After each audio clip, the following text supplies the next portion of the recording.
ಇವತ್ತು ನಾನು ನಿಮಗೆ ಮಸಾಲದೊಂದಿಗೆ ಬಂದಿದ್ದೇನೆ. ಒಂದು ಚಿಕನ್ ಮಸಾಲ ರೆಸಿಪಿ ತೋರಿಸ್ತಾ ಇದ್ದೀನಿ.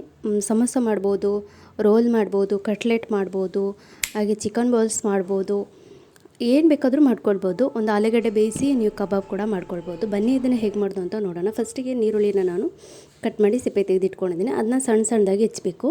ನಂತರ ಬೋನ್ಲೆಸ್ಸಿಗೆ ಕಾಯಿ ಮೆಣಸು ಪೇಸ್ಟು, ಉಪ್ಪು, ಸ್ವಲ್ಪ ಅರಿಶಿನ ಹಾಕಿ ಚೆನ್ನಾಗಿ ಮಿಕ್ಸ್ ಮಾಡಿ ಇದನ್ನು ಬೇಯಿಸ್ಕೊಳ್ಬೇಕು. 1-2 ವಿಸಿಲ್ ಬಂದರೆ ಸಾಕು.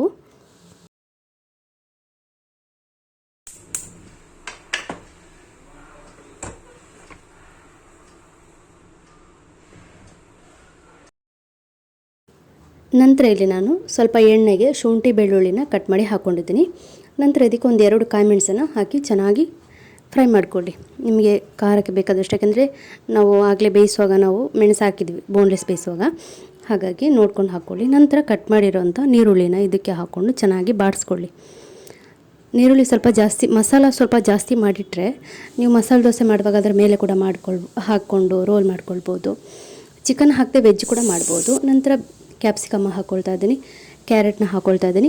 ಇವೆಲ್ಲನೂ ಹಾಕಿ ಒಂದು ಚೆನ್ನಾಗಿ ಮಿಕ್ಸ್ ಮಾಡ್ಕೊಳ್ಳೋಣ. ಈಗ ಇದಕ್ಕೆ 1/4 ಸ್ಪೂನಷ್ಟು ಅರಿಶಿನ, 1/4 ಸ್ಪೂನಷ್ಟು ಪೆಪ್ಪರು, ಹಾಗೆ ಸ್ವಲ್ಪ ಗರಂ ಮಸಾಲ, ಚಿಕನ್ ಮಸಾಲ,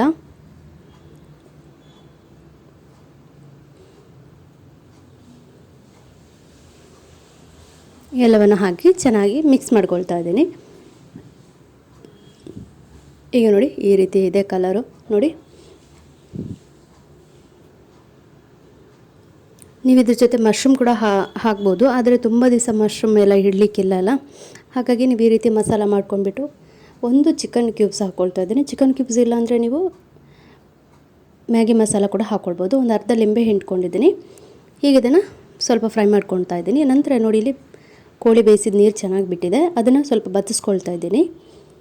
ನೋಡಿ ಈ ರೀತಿ ನೀರು ಬಚ್ಚೋದು ಬೇಡ ಅಂದರೆ ನೀವು ಅದನ್ನು ಸೂಪ್ಗೆ ಅಥವಾ ಅನ್ನಕ್ಕೆ ಹಾಕ್ಕೊಳ್ಬೋದು, ಫ್ರೈಡ್ ರೈಸ್ ಎಲ್ಲ ಮಾಡುವಾಗ ಹಾಕ್ಕೊಳ್ಬೋದು. ಈಗ ಈ ಮುಳ್ಳು ಪೀಸೆಲ್ಲ ತೆಗೆದು ಬೋನ್ಲೆಸ್ನ ಸಪ್ರೇಟ್ ಮಾಡಬೇಕು.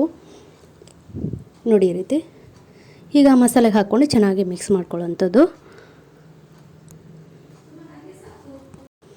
ಈಗ ನೋಡಿ ಚೆನ್ನಾಗಿ ಮಿಕ್ಸ್ ಮಾಡಿದ ನಂತರ ಕೊತ್ತಂಬರಿ ಸೊಪ್ಪನ್ನ ಹಾಕ್ಕೊಂಡು ಒಂದು ಮಿಕ್ಸ್ ಮಾಡ್ಕೊಳ್ತಾ ಇದ್ದೀನಿ.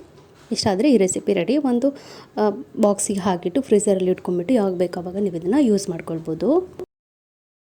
ಹಾಗಾದರೆ ಇವತ್ತಿನ ವಿಡಿಯೋ ನಿಮಗೆ ಇಷ್ಟ ಆಯಿತು ಅಂತ ಭಾವಿಸ್ತೀನಿ. ಇಷ್ಟ ಆದರೆ ಒಂದು ಲೈಕ್, ಶೇರ್, ಸಬ್ಸ್ಕ್ರೈಬ್ ಮಾಡೋದನ್ನು ಮರಿಬೇಡಿ. ಹಾಗೆ ಅನಿಸಿಕೆಗಳನ್ನು ಕಮೆಂಟ್ ಮೂಲಕ ತಿಳಿಸಿ. ಸಿಗೋಣ ಮತ್ತೊಂದು ವಿಡಿಯೋ ಜೊತೆಗೆ.